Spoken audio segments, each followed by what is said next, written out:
In the early 13th century, the wind from the steppe swept endlessly across the land, vast as the horizon itself. Mongol hooves thundered like rolling waves from the Yellow River all the way to the plains of Liaodong. Across the endless snow, hundreds of thousands of horses crushed the earth beneath them, carrying dust, blood, and the echo of an empire rising. Black triangular banners, marked with the head of a wolf, snapped in the wind, harbingers of the storm that was about to swallow all of Asia. No throne could ignore that sound. From the ruins of Chang'an to the distant coasts of Japan, every border trembled. Goryeo, the kingdom nestled between mountains and sea, still wore the appearance of prosperity. Its temples gilded, its stone fortresses solid, its rice fields glowing gold along the Taedong River. Yet beneath that sheen lay fissures deep and spreading. Nobles were divided into rival factions. Scholars sneered at soldiers, and soldiers despised the scholars who ruled over them. The people groaned under the weight of endless taxes. The royal court at Kaesong, once a symbol of refinement, had become a hive of suspicion and fear. To the north, the Jin dynasty was dying. To the west, the Mongols were gathering like a thundercloud. Goryeo knew it was small, caught between two giants. But no one imagined the storm would strike so soon.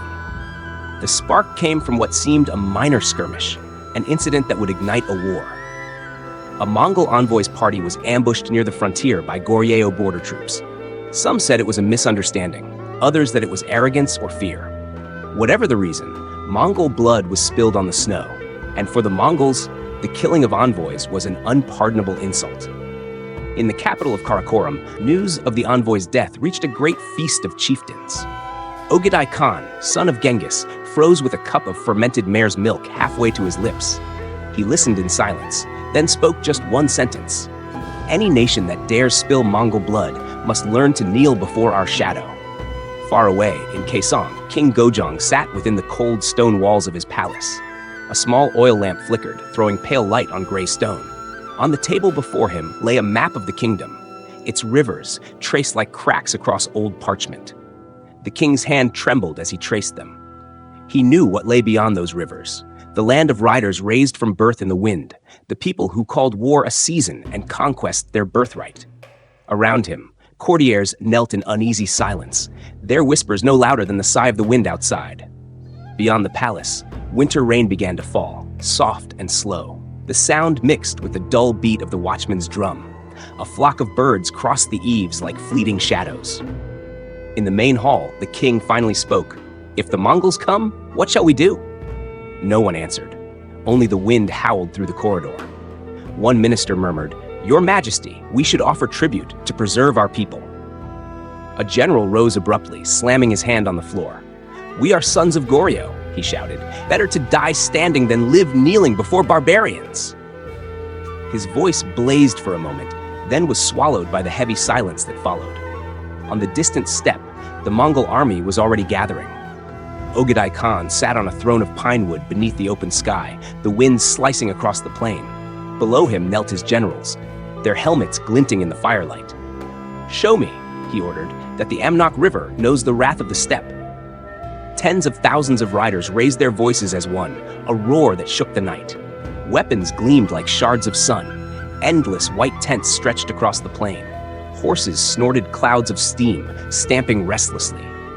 The first war drums began to beat, slow, heavy, and final, as if the very heart of the empire had begun to pulse with rage. Back in Kaesong, the court debated through sleepless nights. Messengers arrived breathless from the frontier. Mongol cavalry have crossed the Liao River. Panic spread. Some urged surrender to save the people. Others swore to resist at any cost. A few whispered letters to the Mongols, seeking favor before the fall. King Gojong listened, eyes fixed on the worn edge of the same old map. Pride battled fear within him. He knew his armies were few and his walls thin, but also that if he yielded, the soul of his nation would die. Outside, the wind moaned, tugging at the curtains, as if fate itself were reaching through. Then, one night, the guards along the Amnok River heard a distant sound, at first faint, then deep and rhythmic. Hooves, drums. Each beat struck the ground like a hammer of doom. On the ridges above the river, warning beacons flared to life, fire chasing fire into the distance. Villagers fled with bundles on their backs. Children cried as their mothers pulled them through the snow. Watchtowers lit torches. Spearheads gleamed like cold stars. Far off, a moving line of light shimmered, the torches of the Mongol vanguard, advancing south. In that moment, the sky itself seemed to darken with the shadow of Mongolia. The wind from the north carried the scent of iron and death. The drums echoed again, closer now, their thunder rolling across valleys and over the frozen sea toward Ganghwa Island. All of Goryeo held its breath. Every prayer, every cry was lost in the storm. That night, history turned. From the Amnok River, the northern winds swept into the heart of the peninsula, not merely bringing invaders, but a trial that would last 30 years. It would test kings and generals, burn fields and temples, and forge a people in fire. They said that if you stood by the river, you could see steel glinting in the dark water, and in that glint, you understood that peace had died. 30 years of blood and flame had begun. No one knew how many winters would pass before it ended. How many children would grow up beneath the drumbeat of war? How many shrines would fall to ashes? But on that night, when the first drum thundered across the Amnok, it was more than a signal of battle. It was the heartbeat of destiny, the beginning of a chronicle that all the East would remember forever. The storm that had gathered for months finally broke. Winter lay heavy over the Amnok River, its surface frozen into glass. On the far bank, the horizon trembled with motion. 30,000 Mongol horsemen waited, their armor glinting like shards of ice beneath a pale sun. The commander, Saratai, sat atop a black stallion, his fur cloak rippling in the wind. When he raised his arm, the entire plain fell silent. Then, with a single shout, the army surged forward. The frozen river cracked beneath the pounding of hooves, and the wind filled with the roar of beasts and men. The invasion had begun. The horses screamed as they crossed, breath steaming white, hooves striking sparks against the ice. Behind them came carts loaded with siege machines, great towers of timber, catapults, bundles of fire oil sealed in pots of clay. Above it all, the banners of the wolf's head snapped in the northern wind. For 3 days, the Mongol tide poured into the valleys of Goryeo, burning way stations, cutting down the garrisons that stood in their path. By the time they reached Kuju, smoke already veiled the horizon. Kuju, the stone fortress guarding the northern corridor, rose from the plain like a clenched fist. Its walls were high and rimed with frost, the gate reinforced by iron bands blackened with age. Inside, fewer than 5,000 defenders stood ready. Farmers turned soldiers, monks carrying bows, veterans too old to retreat. Their breath fogged the air as they waited, steel spears shaking slightly in their hands. Snow gathered on their helmets like a thin layer of ash. They could see the enemy forming lines beyond the field, endless, disciplined, inhumanly calm. At dawn, Saratai rode to the front of his army. He lifted his curved sword toward the sky and shouted, "The people of the south will kneel before the riders of the eternal blue."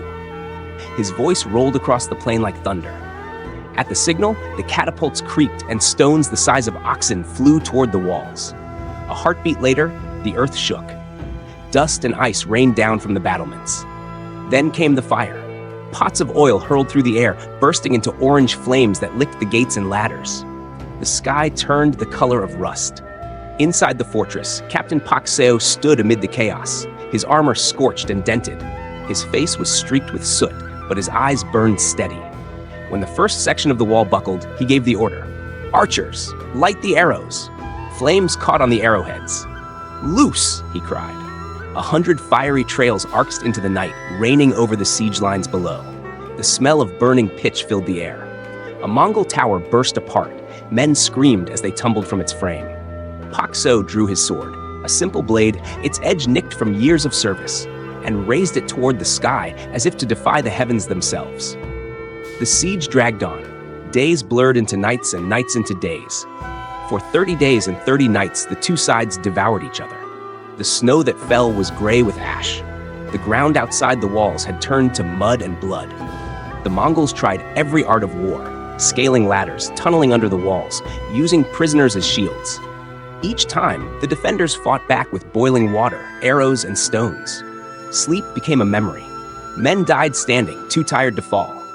At night, the fortress glowed like a lantern in the dark, its walls wreathed in smoke, its defenders mere shadows against the fire. From the parapets, a soldier of Goryeo peered into the storm. His fingers bled where the bowstring had cut him raw. Arrows struck his shield with the rhythm of drums. All around him, comrades fell, some without sound, some with a cry that pierced through the roar of battle. Yet even as the arrows rained, he began to sing softly, the old mountain song every soldier knew. Others took up the tune, hoarse voices joining together in defiance.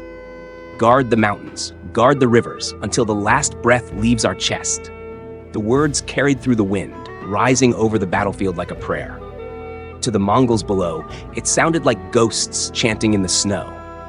By the 29th day, the Mongol lines had begun to thin. Disease spread among their camp, horses dying in the cold. Saratai's patience, legendary among his men, finally cracked. He ordered one last assault, gathering his elite guards for a frontal charge. They advanced under shields, arrows whistling past them, and reached the base of the wall. For a moment, it seemed the fortress would fall. Then a cauldron of burning oil was poured from above.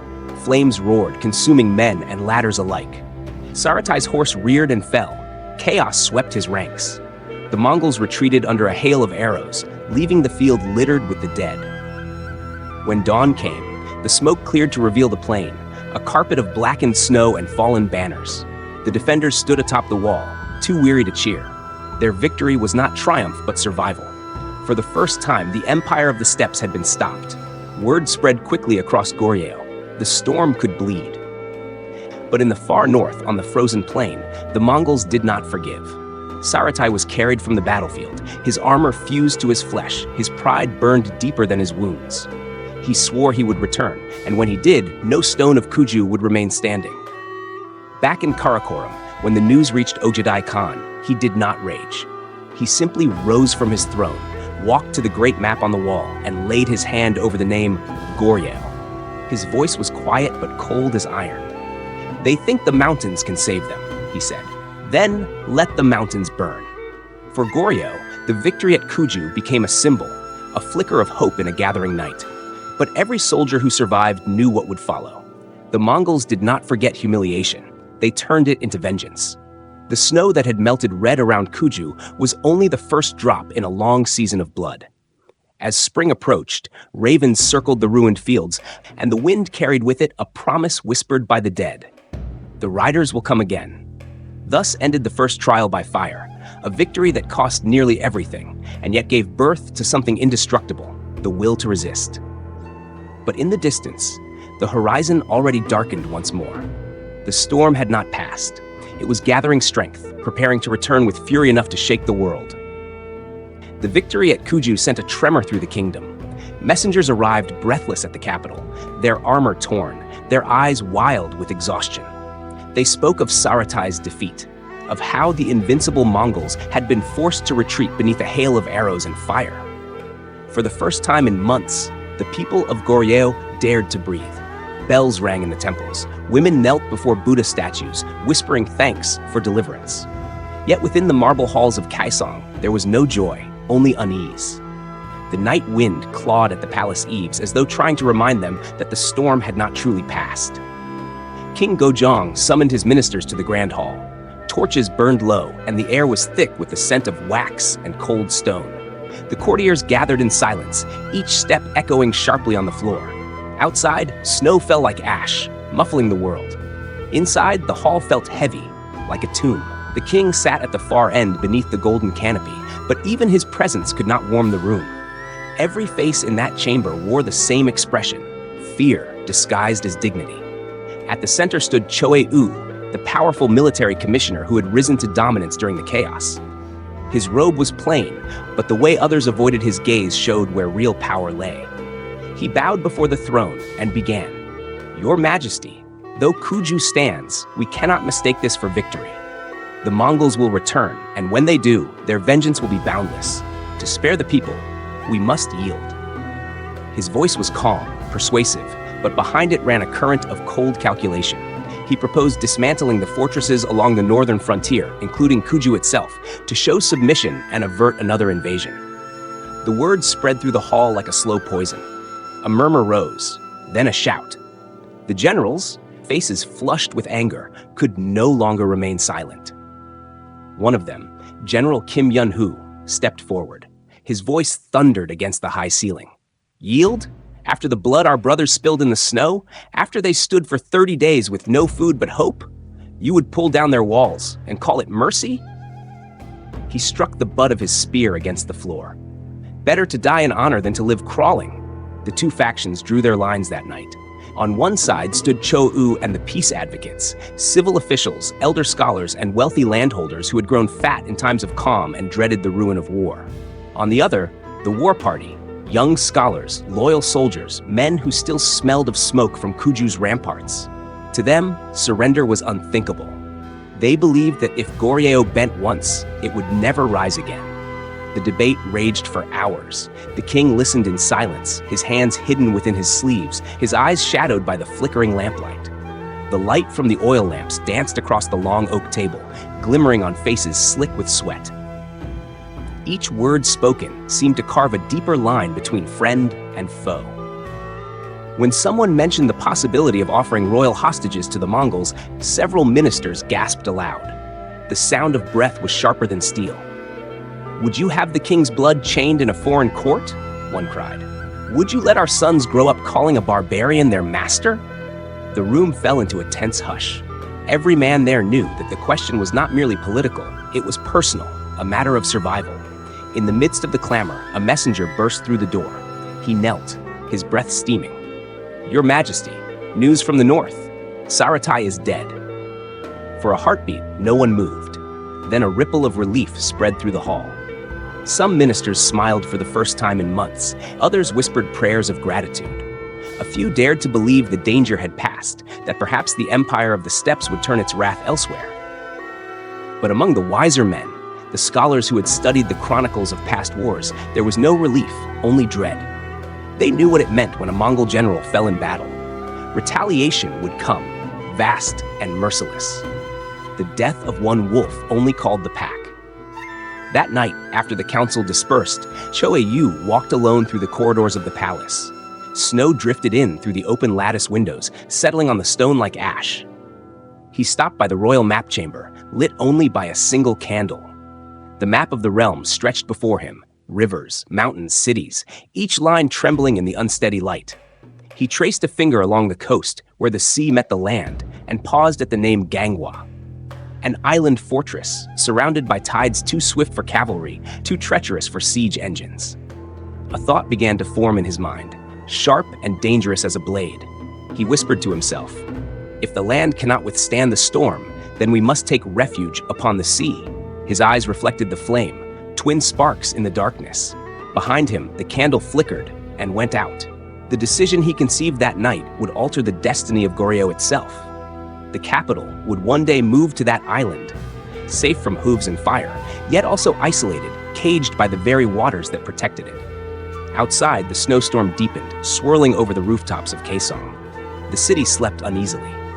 Somewhere in the distance, the temple bells tolled midnight, hollow and mournful. Inside the silent palace, the king dreamed of drums echoing across frozen plains, and Cho-Yu, awake in the dark, began to set in motion the plan that would determine whether Goryeo endured or drowned beneath the next tide of war. The victory at Kuju had faded into memory like smoke on winter air. Everyone in Kaesong knew the Mongols would return, stronger than before.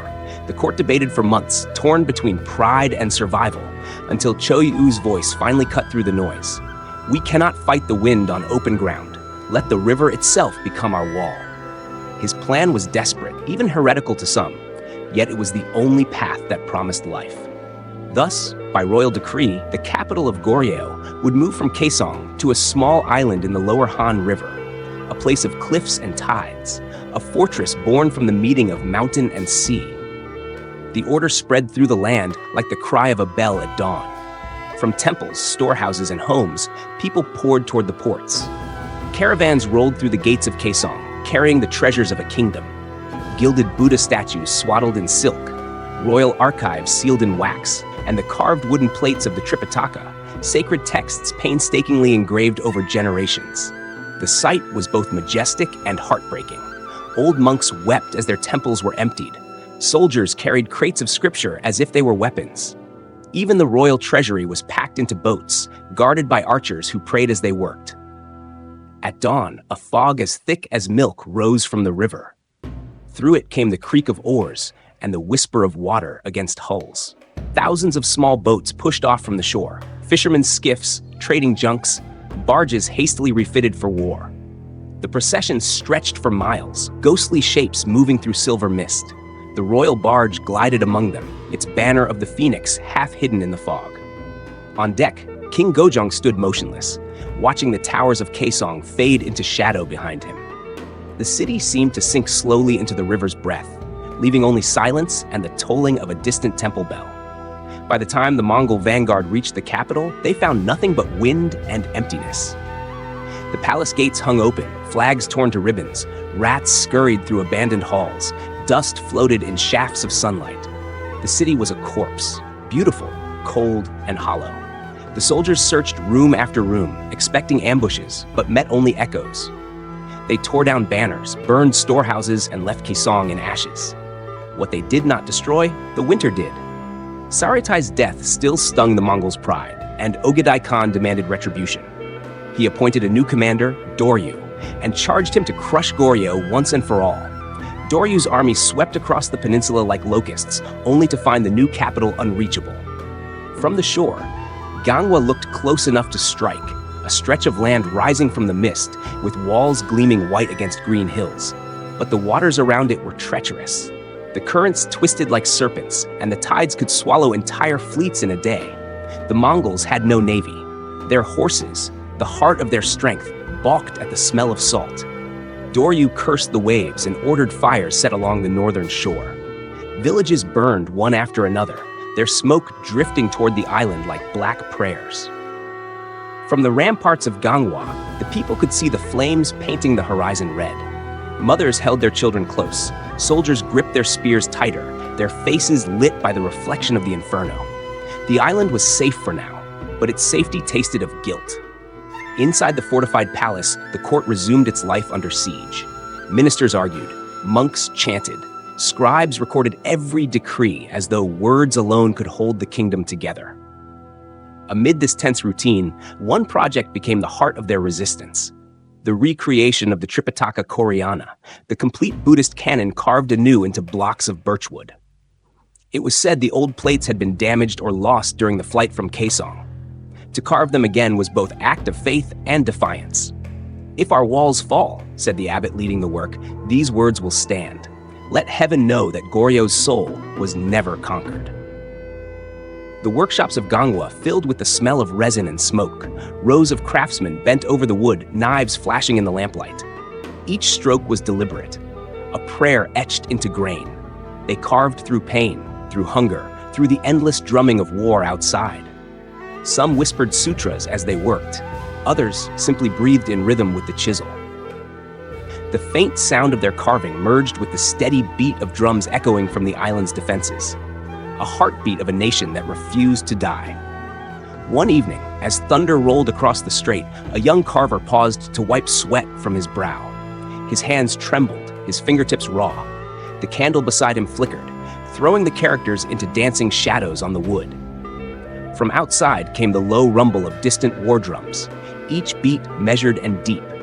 He listened, then pressed his knife back into the wood, cutting the next line of scripture with renewed resolve. The rhythm of his carving matched the drums, as if his pulse and the heartbeat of Goryeo had become one. Thus Ganghwa stood, a fortress of faith and desperation, ringed by storm and steel. It was not built of stone alone, but of the stubborn will to survive. The Mongols could burn every city on the mainland, but they could not reach the island's heart.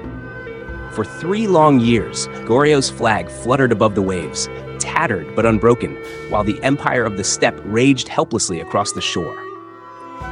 The people learned with the roar of the sea and the echo of war, knowing that beyond the mist waited an enemy patient as the tide, an enemy that would not forget.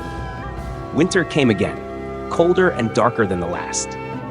Across the plains of Manchuria and Liaodong, a storm of horsemen gathered. 40,000 riders, archers, lancers, and veterans of the steppe assembled under the banners of vengeance. This was no raid, no mere reprisal. It was the wrath of an empire humiliated at Kuju, sharpened into purpose. The Khan's decree was simple. For every drop of Mongol blood spilled on that cursed fortress, a river shall run red in Goryeo. When the riders moved, the earth itself seemed to tremble. Their hooves churned snow into dust. Their voices rose in the harsh rhythm of war songs. Villages along the northern frontier were the first to vanish, silent at dawn, ash by noon. The Mongols advanced like a blizzard, unstoppable and merciless. Cheongju fell within days. Suwon followed, its gates broken by fire and stone. The cities that had once stood proud now burned like torches marking the army's path. Smoke darkened the sky until day and night became the same gray twilight of ruin. Along the frozen roads, refugees fled south in endless lines. Mothers carried children wrapped in torn blankets. The old stumbled through the snow, leaving footprints that filled with blood. Behind them came the thunder of hooves, the whistle of arrows.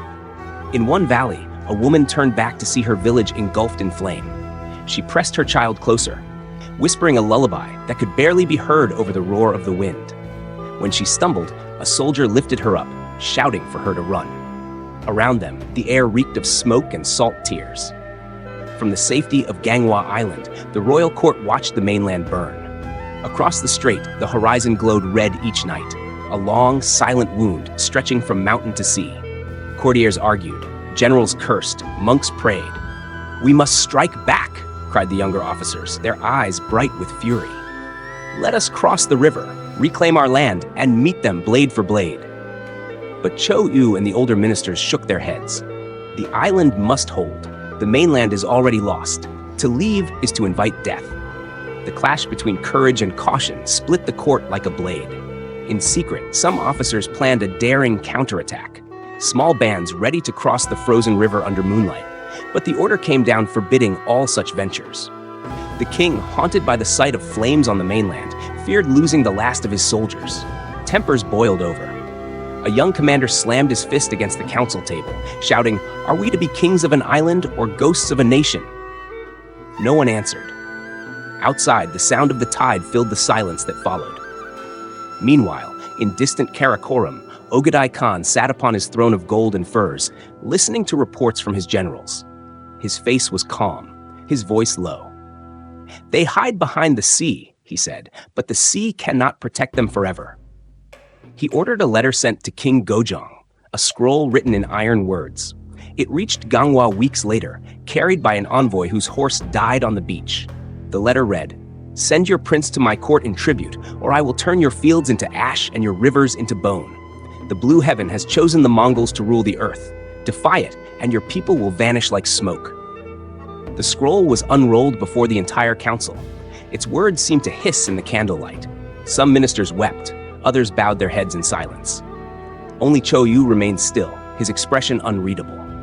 "We cannot win by arms," he murmured, "but perhaps by endurance." The phrase spread through the palace like a curse. Endurance, what a fragile shield against the weight of an empire. The Mongol campaign raged for 3 years. By the time spring came in the year 1238, half the land lay in ruins. Forests were stripped bare for siege engines. Rivers ran black with soot. The survivors huddled in mountain caves or along the southern coasts, waiting for a peace that never came. The Mongols, unable to breach Ganghwa's defenses and weary of pursuit, finally agreed to talks. Envoys from both sides met at the river's edge, their words carried across the water by the wind. When the agreement was reached, it was thin and bitter as winter air. Goryeo would send hostages, royal blood, to the Khan's court as tokens of obedience. The war would pause, but not end. It was the first open wound in the kingdom's pride, the first shadow of surrender cast upon its flag. As the Mongol army withdrew northward, leaving behind a land of smoke and silence, the people emerged from hiding to find their homes reduced to ash and bone. On Ganghwa, the bells of the monastery tolled for the dead. The carvers of scripture laid down their tools, their fingers blistered and scarred. The king stood on the ramparts, watching the mainland through a haze of mist and firelight. He whispered to no one, "If this is victory, what does defeat look like?" The answer waited beyond the horizon, where the steppe wind was already stirring again. The empire of the horse would not rest. The next storm was already forming, greater, colder, and closer than before. The winter wind crawled over the waters around Ganghwa like a restless spirit. The island lay under a heavy sky, its fortifications wrapped in fog, its lamps flickering like scattered embers. Inside the royal compound, silence reigned, an uneasy silence that hid the pulse of fear beneath it. The peace agreed upon with the Mongols was as thin as paper, and Cho-yu knew that one wrong word could set it ablaze. That night, long after the palace lamps should have gone dark, a handful of figures moved through the corridors carrying covered lanterns. They entered a side chamber where the walls were lined with maps and scrolls, and the sound of the tide echoed faintly through the wooden floor. Cho-yu sat at the head of the table, his robe unadorned, his face drawn from sleepless nights. Around him gathered 6 of the kingdom's most trusted ministers, men chosen not for loyalty alone, but for their ability to keep secrets. The Mongol envoy arrives within the week, Cho-yu began. His voice was low but cut through the stillness like steel. If he demands our prince, the king will refuse. We must buy time, days, perhaps months before their fury returns. At once, the room divided. Some ministers nodded grimly, others exchanged anxious glances. One man, his hands shaking, whispered, "We should silence him before he speaks. If the envoy dies here, perhaps the Mongols will falter, not knowing our answer." Another struck the table in anger. "Silence him? Have you forgotten Kuju? They slaughtered thousands for less. Kill one envoy, and they will burn the heavens to find us." The debate rose like storm winds. The oil lamps flickered, casting long shadows on the walls. In the midst of it, Cho-yu lifted his brush to write a note, an instruction to the coastal guards to delay the envoy's passage. But as his hand trembled, a droplet of ink fell onto the scroll. It spread slowly, dark and thick, until it formed the shape of a bloodstain. For a long moment, no one spoke. The stain seemed to stare back at them, silent proof that every decision they made now would be paid for in blood. Outside the palace, whispers traveled faster than the wind. Some courtiers had grown tired of the fear, of living on an island that felt more like a prison than a refuge. Among them, a faction began to take root, those who believed that Goryeo's only hope lay not in resistance but submission. They called themselves realists, but others named them traitors. Their letters traveled by night, carried by fishermen bribed with silver, bound for the mainland where Mongol scouts waited. They promised cooperation, information, perhaps even passage to safety when the next invasion came. When news of this reached Cho-yu, his composure cracked. He summoned the royal guards, and by dawn the first arrests began. Dozens of officials were dragged from their beds, their pleas drowned by the crash of waves outside. In the courtyard, torches burned cold in the wind. The accused were accused of treason, conspiring with the invaders, plotting to deliver the kingdom to the steppe. The trials were brief, the verdicts inevitable. Before noon, the ground of Ganghwa was stained with new blood. Even as he signed the orders, Cho-yu felt no triumph. He looked toward the royal quarters, where King Gojong sat behind barred doors, pale and silent, and wondered if loyalty itself had become a kind of betrayal. The executions brought a fleeting sense of safety, but it was hollow. Cho-yu could feel the kingdom fraying around him, too exhausted to fight, too proud to surrender. At dusk, he stood on the ramparts, the wind tugging at his cloak. Beneath the waves, lanterns bobbed on fishing boats like wandering souls. He thought of the envoy now sailing toward them, bearing the will of a power that stretched farther than the eye could see. He whispered to the sea, "How long can a candle stand against the storm?" Then came the sound, a deep, rhythmic pounding that rolled through the night. At first, the guards thought it was thunder, but the rhythm was too precise, too human. Drums. Alarm drums. From the watchtowers came the cry, "Lights on the western shore." Soldiers rushed to the parapets. Across the dark water, faint fires burned along the coastline of the mainland. Soon the signals multiplied, 1, 2, then dozens, scattered like embers on the horizon. A messenger sprinted up the steps, breathless. "Spies have landed near Hwangju?" he gasped. "Mongol scouts in disguise. They've crossed the river." The drums thundered again, faster now, echoing across the island like the heartbeat of fate. The council chamber doors swung open, and the ministers emerged, faces ashen in the torchlight. Cho-yu closed his eyes, the ink-stained scroll still clutched in his hand. He did not need to speak. Everyone knew what the drums meant. The truce was dead. The horsemen of the north were coming again. The drums returned, louder than ever. By the spring of the year 1247, the plains north of the Chongchan River quaked beneath another tide of horsemen. The Mongols had not forgotten Ganghwa's defiance nor the executions of their envoys. Now they came again, 40,000 strong, under the banner of a new commander, Amukan, a warlord famed for his brutality and faith in the sky god of the steppe. His orders were clear: split the land, scour its people, and bring back their king in chains. At dawn, the army crossed the frozen Changchan, the river groaning beneath the weight of hooves and siege wagons. 3 divisions fanned out like wings of an eagle. One pushed east through the valleys toward Pyongan, another moved south toward the central plains, and the third swept along the western coast, burning everything in its path. Villages vanished beneath their advance. From above, it looked as if fire itself marched across the land. The north became a furnace. Pyongan skies burned so bright that travelers later said the night glowed red like molten copper. Smoke climbed to heaven, twisting into the clouds. Entire hamlets were razed, wells poisoned, grain stores torched, temples turned to ash. The Mongols spared no one. Their horses trampled snow black with soot. "The sky is red as blood," whispered a monk fleeing through the woods. "It feels as though the gods themselves have turned their faces away." But Goryeo did not collapse. On the steep slopes of Mount Myeohyang, where pine forests met cliffs sharp as knives, a counterforce gathered.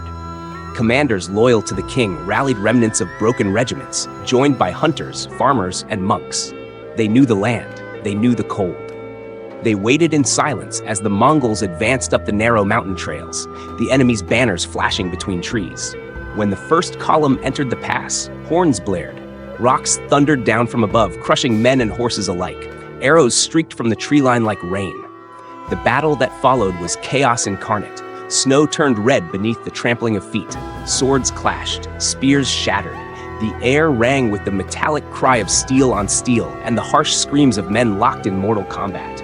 Horses reared and kicked, crushing the fallen. A captain of Goryeo, his armor dented and his face streaked with blood, raised a broken spear and roared, "For our mountains and rivers." Around him, soldiers answered with a cry that rolled through the valley like thunder. This was not the war of kings and ministers. It was the war of the people. In every valley and town, villagers rose with axes and farm tools, ambushing isolated Mongol patrols. Women carried food and arrows to the fighters. Monks blessed blades before battle. The chronicles would later call it the first People's War in Goryeo's history. What had begun as despair became fury, and fury turned to strength. For the first time, the invaders met not armies, but a nation that refused to die. The tide of battle shifted in the mountains.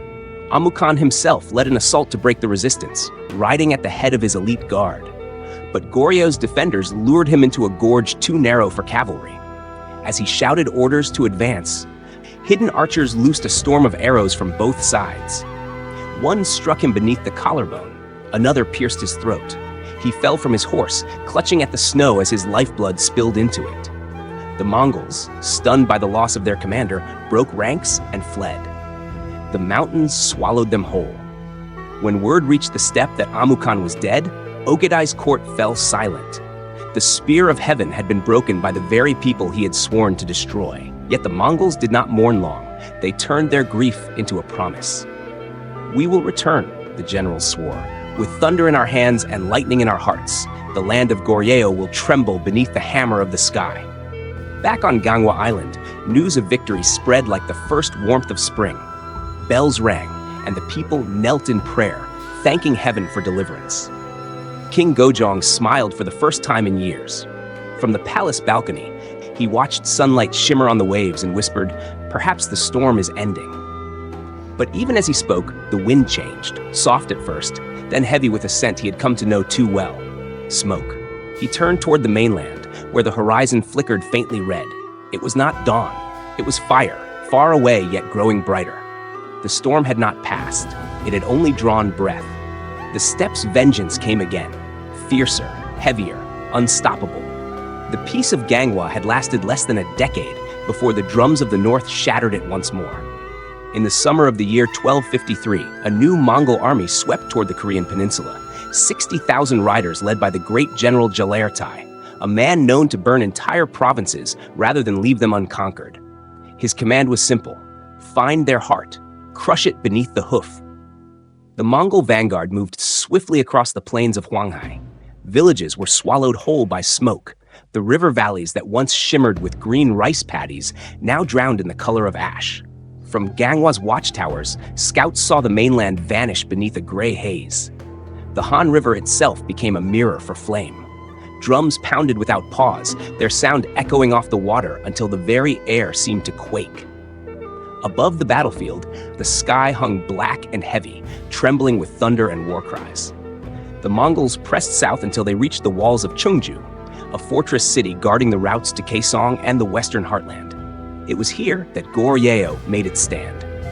Inside the walls, the defenders numbered barely 8,000, soldiers, monks, farmers, and even children carrying stones. They sealed the gates and swore not to surrender. The siege began and lasted 70 endless days. At first, the defenders rationed grain, then roots, then horseflesh. When the last animal fell, they boiled the hides for soup and drank rainwater collected in helmets. Each dawn brought another assault. The Mongols hurled firepots and battering stones. At night, the defenders doused flames with sand and blood. The city stank of smoke, sweat, and iron. Amid the din, General Kim Yun-hoo, the commander of Cheongju, sat at his desk by the dim light of a single oil lamp. His face was gaunt, his hands trembling from exhaustion. He took up a brush and wrote his final letter to King Gojong. "If this land still stands, let it stand upon my blood. My body is the wall that shields the kingdom. My death, its mortar." When he finished, he pressed his thumb into the ink and stamped it at the bottom, a mark darker than night. He folded the letter, handed it to a young scribe, and smiled. "Carry it if you can," he said. "If you cannot, burn it with me." Outside the walls, Halertai prepared the final assault. He ordered siege towers wrapped in wet hides and soaked ladders in pitch. As the sun fell, the Mongol drums rose again. Thousands of soldiers advanced through the smoke, dragging flaming ladders toward the gates. Arrows rained down from the battlements, hissing through the air. A soldier of Goryeo toppled a cauldron of boiling oil. The liquid burst into fire upon the attackers. Men screamed as their armor melted to their flesh, the smell of burning iron mingling with the rain. The storm raged through the night. Fire lit the sky red and gold. Then rain came, cold and heavy, turning the battlefield into a river of mud and blood. The cries of men and horses drowned beneath thunder. When dawn finally broke, both armies were shadows of themselves. The Mongols had taken the outer wall, but their dead lay stacked like a rampart of their own making. Inside the city, no one cheered. The defenders stood amid ruins, hollow-eyed but unbroken. Cheongju had not fallen, and though victory was measured only in survival, it was enough to wound the pride of the steppe once more. But triumph came at a cost too heavy to bear. Across the land, towns were empty, rivers choked with bodies. Entire provinces were silent. On Ganghwa, King Gojong received reports written in trembling hands. Villages burned, harvests lost, thousands taken captive. The victory of Cheongju could not feed the living or bury the dead. As the flames on the mainland dimmed, a darker thought grew within the king's heart. Was endurance still salvation, or just a slower death? That winter, the court fell silent. Ministers argued behind closed doors. Some pleaded for resistance, others begged for peace. At last, the king rose and spoke, his voice hoarse with weariness. "How many more winters shall our people freeze for pride? How many mothers must sing to the ashes of their sons?" None dared answer. That night, he walked alone to the edge of the sea.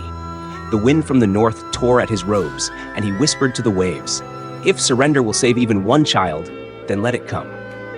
Weeks later, a Mongol envoy arrived at the shoreline under flag of truce. He bore a decree sealed in the name of the Khan.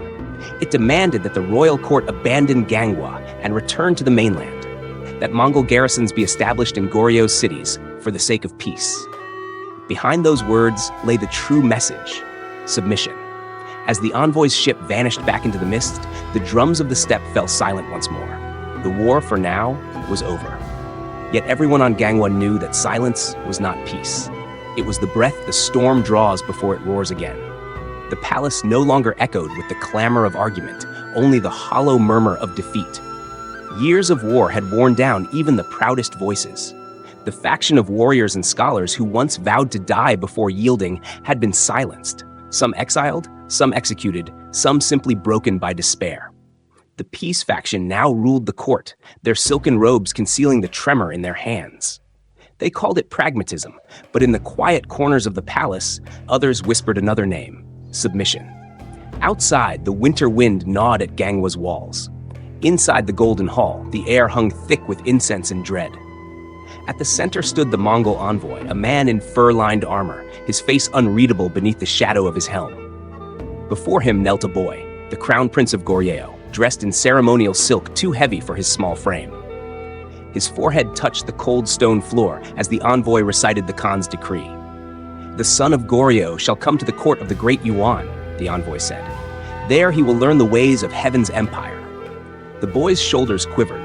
Tears glistened on his lashes but did not fall. The king could not meet his eyes.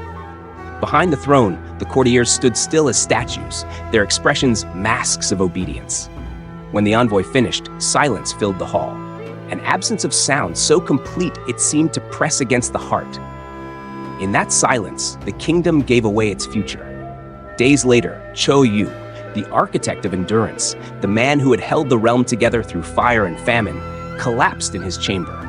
The fever that had haunted him since the last invasion finally claimed its price. As he lay dying, he asked to see the king, but the message came too late. When the news reached the court, a chill passed through the palace deeper than any winter wind. With Cho Yu's death, the last shield between Goryeo and total submission was gone. Power shifted swiftly, like sand beneath a wave. The new council met beneath the golden ceiling of the audience hall. Scrolls lay open across the table, their ink still wet, their meaning darker than any ink could show. The Mongol demands were read aloud. The crown prince to serve as hostage in Karakoram, annual tribute of horses, silk, and gold, and a levy of maidens to serve in the Khan's palace. "These are the terms of peace," said one minister, voice steady but eyes hollow. Another whispered, "These are the terms of slavery." Yet none dared to refuse. Beyond the palace walls, the people wailed in hunger. The war had left them with nothing. Fields salted, villages burned, children orphaned. They crowded at the gates of Ganghwa, shouting for food, for justice, for mercy. Inside, their cries reached faintly through the golden lattice windows, mingling with the steady scratching of brushes as scribes wrote the words that would end the war. The scent of ink mixed with the metallic tang of blood from a cut finger. One scribe had sliced his skin while sealing the royal decree. The dark drop fell onto the parchment, spreading through the ink like a final punctuation of despair. As the last document was laid before him, King Gojong lifted the seal engraved with the dragon of Goryeo. His hand trembled. "Is there no other road?" he asked quietly. No one answered. The ministers stood bowed, the envoy watching with the stillness of stone. The king pressed the seal down. The wax cracked beneath the weight. One by one, the officials followed suit, their seals descending like verdicts. When the final mark dried, a courtier read aloud the closing line: "Goryeo pledges eternal obedience to the great Yuan." No thunder rolled, no lightning split the sky. Only a sudden stillness, the kind that comes before grief finds its voice. Then, faintly, from beyond the fortress walls, a sound rose on the wind, the haunting blare of Mongol horns. It came from the mainland, carried across the water like a dirge. The notes were deep and resonant, each one falling like a hammer on the soul of the island. Some said it sounded like victory. Others thought it was the sound of heaven itself, delivering judgment. In that moment, the golden hall seemed to dim, the banners drooped. The king's face, reflected in the polished floor, looked older by decades. Goryeo had survived, but at the cost of its pride, its freedom, and the innocence of its sons. The treaty had been signed not with ink alone, but with the blood of a nation. And as the echo of the horns faded into the night, the people of Goryeo knew that though the war had ended, the shadow of the empire had only just begun to fall. The war was over, yet no one could say the kingdom was at peace. The fires that had burned the land were gone, but their smoke lingered in every breath, in every silent glance. Goryeo still had a king, still flew its own flag, still spoke its own tongue, but the throne was a cage and the crown a borrowed ornament. Beyond the sea, in the court of the great Yuan, the fate of the peninsula was now decided with a stroke of a brush by men who had never seen its mountains. King Gojong remained on his throne, but his decrees were subject to review by the Khan's envoys. No ambassador could leave without Mongol approval. No treaty could be signed without their consent. The army of Goryeo still trained, but its swords were counted, its arrows rationed. The generals learned quickly that true command no longer rested in their hands. The Mongols had conquered not only the land, but the rhythm of its heartbeat. When the crown prince returned from Karakoram, he was no longer a boy, but a man forged in foreign fire. He carried with him not stories of his homeland, but the customs of the steppe, the bow, the saddle, the language of command. And with him came a bride, a princess of Yuan, her robes heavy with gold thread and her eyes colder than the northern wind. Their marriage sealed Goryeo's vassalage more firmly than any treaty. Courtiers whispered bitterly that the kingdom had become the son-in-law nation, its lineage bound by chains of silk. In Pyongyang, Mongol garrisons rose beside old temples. Soldiers of the steppe patrolled the streets, their braided hair swinging against lamellar armor, their horses drinking from the same rivers that once mirrored Goryeo's flags. They watched not only for rebellion, but for taxes, grain, iron, women, and horses, all demanded by the empire. The collectors' ledgers grew thick as Bibles, the people's stomachs grew thin as reeds. Yet not all was loss. From the steppe came new things, tools, crafts, and words that would weave themselves into Goryeo's tapestry.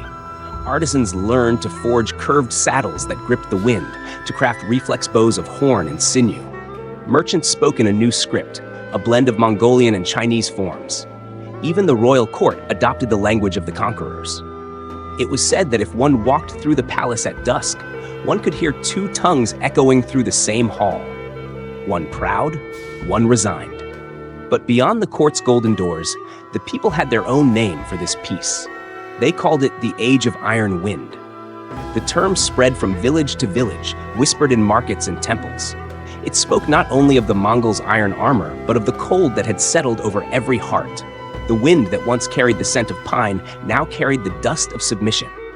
Songs that once praised valor now mourned dignity, lost to hunger. Among the nobles, some chose survival over honor. They dressed in foreign silks, learned to bow in the steppe fashion, and toasted to the Khan's health at every festival. Their estates grew even as their souls withered.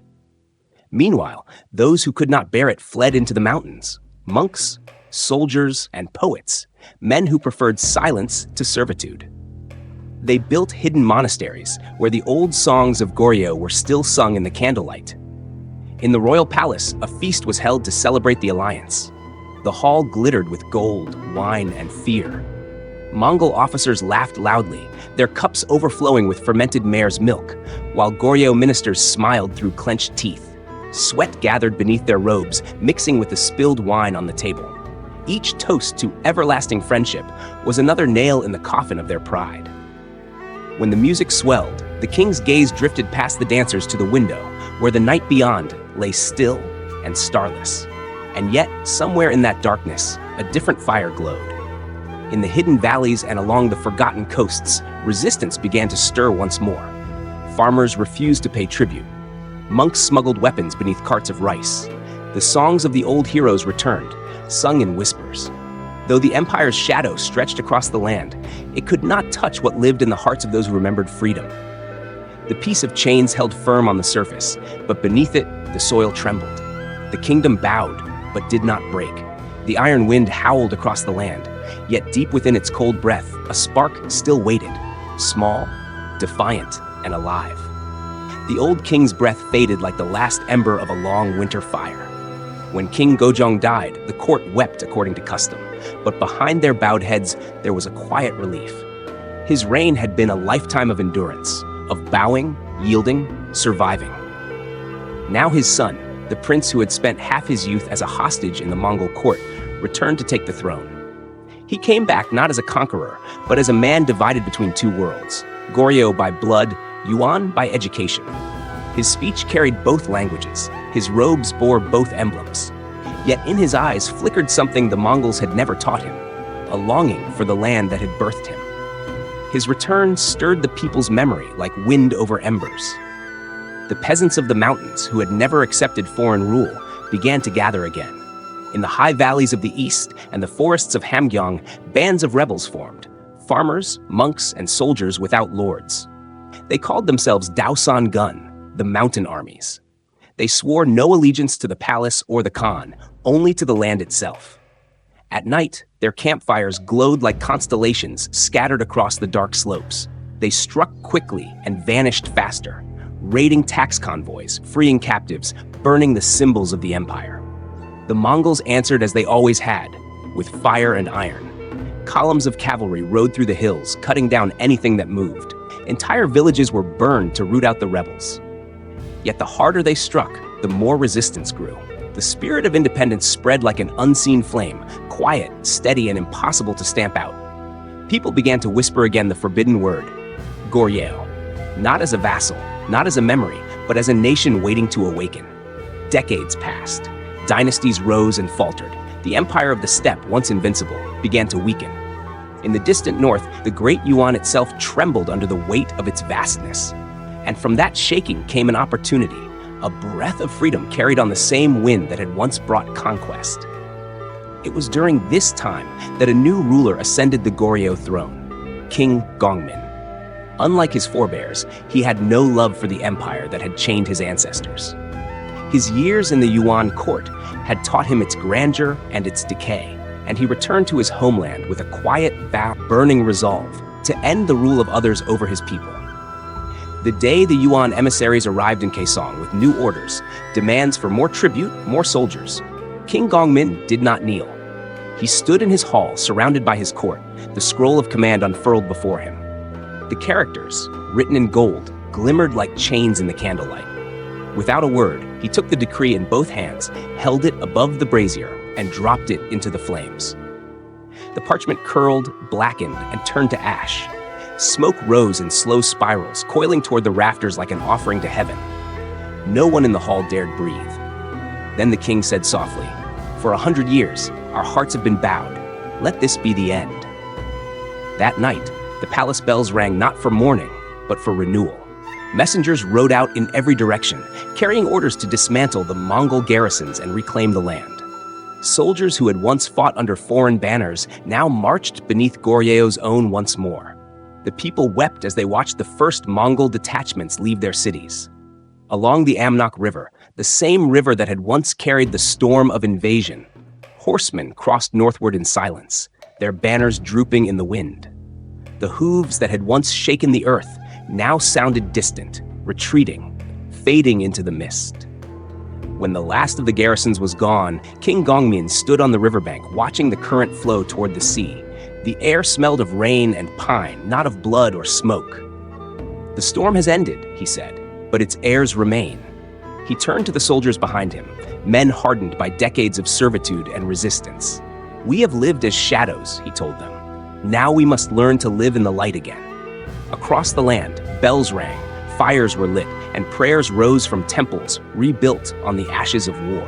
Farmers returned to their fields, and children born under occupation grew up under their own flag. Goryeo was scarred, weary, forever changed, but alive. Out of a century of submission rose a generation that remembered not defeat, but survival. The storm that had once devoured the land had left something behind. A people tempered by hardship, a nation that knew how to bow without breaking.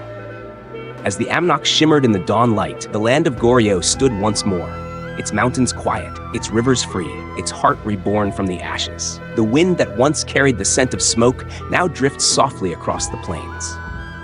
If one could look back from the edge of time, the landscape of that century would unfold like a long, burning scroll, beginning in the frozen steppes of Mongolia, sweeping down across the rivers and mountains of Goryeo, and ending at the misty shores of Ganghwa, where the tide still whispers the memory of war. From the thunder of hooves to the quiet hum of temple bells, history breathes in cycles, each storm fading, yet never forgotten. The 6 invasions of the Mongols were not simply wars, they were chapters in a single epic of endurance. Each began with the shadow of terror and ended with the ember of survival. From Kuju's blood-stained snow to the burning gates of Cheongju, from the mountain rebellions to the courts of the Great Yuan, every battle, every surrender, every act of defiance was a test not of might, but of the will to remain. For a century, Goryeo stood between annihilation and submission, and learned to bend without breaking. If the Mongols were the hammer of heaven, then Goryeo was the reed that swayed beneath its blows.